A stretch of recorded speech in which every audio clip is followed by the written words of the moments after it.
एक समय की बात है।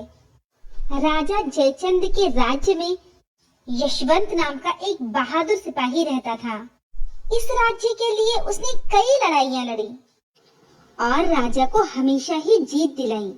लेकिन पिछली लड़ाई में यशवंत बहुत घायल हो चुका था। अब वो कुछ समय के लिए छुट्टी चाहता था ताकि वो आराम कर सके और उसके घाव ठीक हो सके, और इसीलिए वो राजा से मिलने उनके दरबार पहुंचा। यशवंत ने राजा से कहा, महाराज, मैं पिछले युद्ध में बहुत घायल हो चुका हूँ। अब मुझे कुछ दिनों के लिए छुट्टी चाहिए। अब कुछ दिनों में आपका काम नहीं कर पाऊंगा। राजा जयचंद बहुत ही जिद्दी और घमंडी राजा था। उसने यशवंत को तुरंत ही जवाब दिया, ठीक है यशवंत, अब अगर तुम काम करना नहीं चाहते हो तो कोई बात नहीं, लेकिन पता है ना तुम्हें अपना खर्चा खुद उठाना होगा, क्योंकि तुम मेरे लिए काम नहीं कर रहे। इसीलिए राज्य के खजाने से तुम्हें कोई भी सैलरी नहीं मिलेगी। लेकिन महाराज, मैंने इतने समय आपके लिए काम किया है और अब मैं कैसे अपना खर्च चलाऊंगा? ये सब मुझे नहीं पता, लेकिन अब तुम्हें कोई सैलरी नहीं मिलेगी। तुम्हें अपना खर्चा खुद ही उठाना होगा। यशवंत ये सुनकर बहुत उदास हो जाता है, लेकिन अब राजा की बात मानने के अलावा उसके पास कोई रास्ता नहीं था। उदास मन से यशवंत अपने घर पहुंचता है तो देखता है राजा के सिपाही उस घर में ताला लगा रहे थे। अरे ये क्या कर रहे हो तुम लोग? मेरे घर में ताला क्यों लगा रहे हो? अब तुम महाराज के पास काम नहीं करते, इसीलिए ये घर भी तुम्हारा नहीं रहा। महाराज का आदेश है कि इस घर में ताला लगा दिया जाए।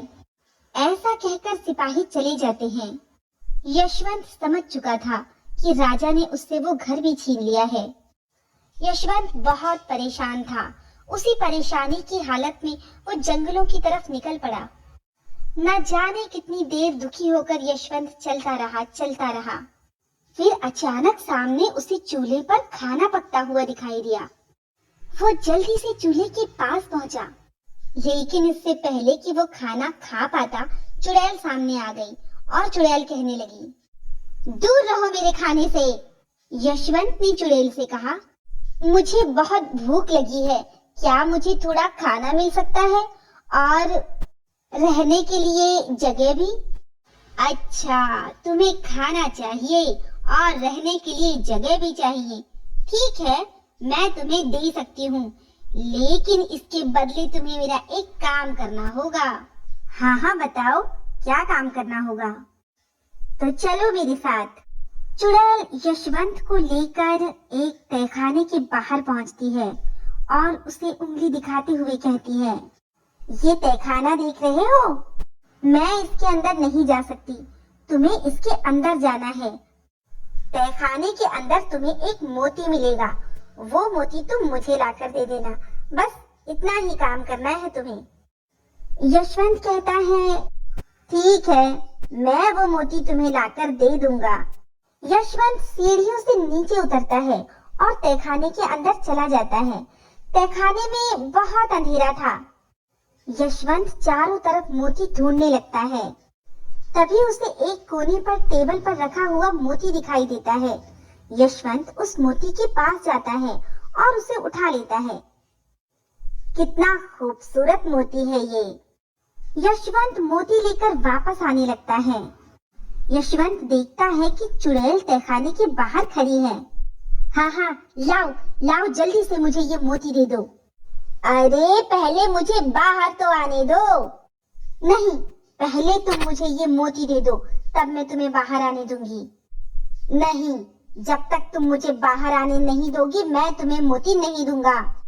अच्छा, तो ठीक है, अब तुम अंदर ही रहो।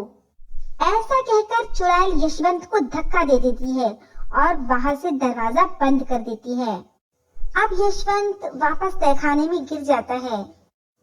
उसे समझ नहीं आ रहा था कि वो क्या करे। यशवंत देखता है कि उस मोती पर धूल लगी हुई है और वो उसे हाथ में लेकर उस धूल को साफ करने के लिए रगड़ने लगता है।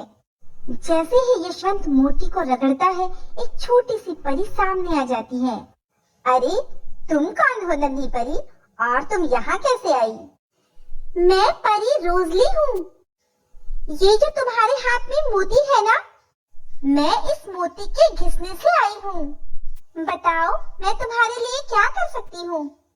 रोजली, अच्छा तो रोजली, क्या तुम मुझे यहाँ से बाहर निकाल सकती हो?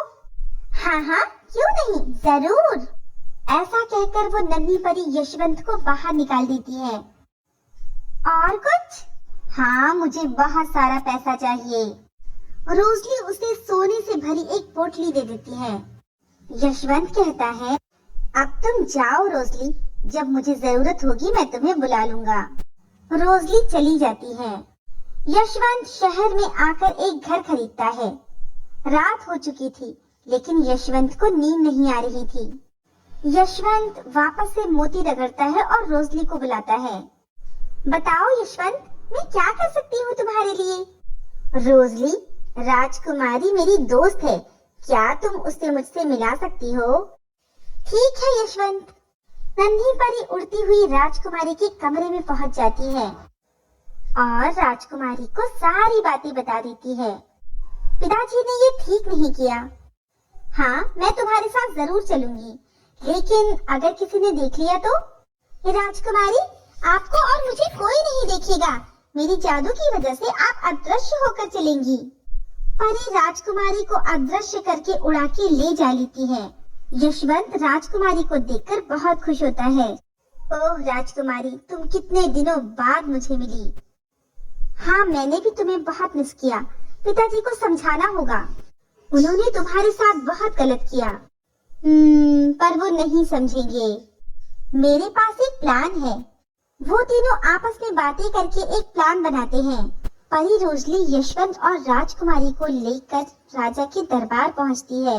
महाराज यशवंत के साथ राजकुमारी को देखकर बहुत गुस्सा होते हैं। राजकुमारी उन्हें समझाने की बहुत कोशिश करती है, लेकिन राजा उसकी एक नहीं सुनते।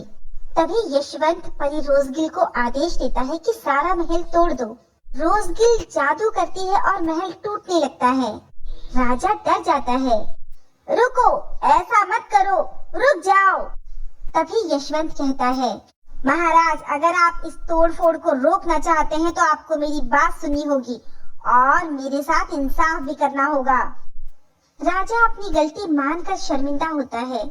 यशवंत रोजली को बोलकर तोड़फोड़ रोक देता है। राजा कहता है, तुम सही कहते हो यशवंत, तुम हमारे वफादार सिपाही हो। तुम्हारे बारे में सोचना हमारा काम है। मैं ही गलत था, मुझे माफ कर दो। तुम जब तक चाहो छुट्टी ले सकते हो। तुम्हें राज दरबार से पेमेंट मिलती रहेगी। यशवंत और राजकुमारी दोनों बहुत खुश हो जाते हैं। तो दोस्तों, कैसी लगी आपको हमारी कहानी? अगर पसंद आई हो तो लाइक, शेयर और सब्सक्राइब करना ना भूलें और ऐसी ही कहानियों के लिए देखते रहें हमारा चैनल।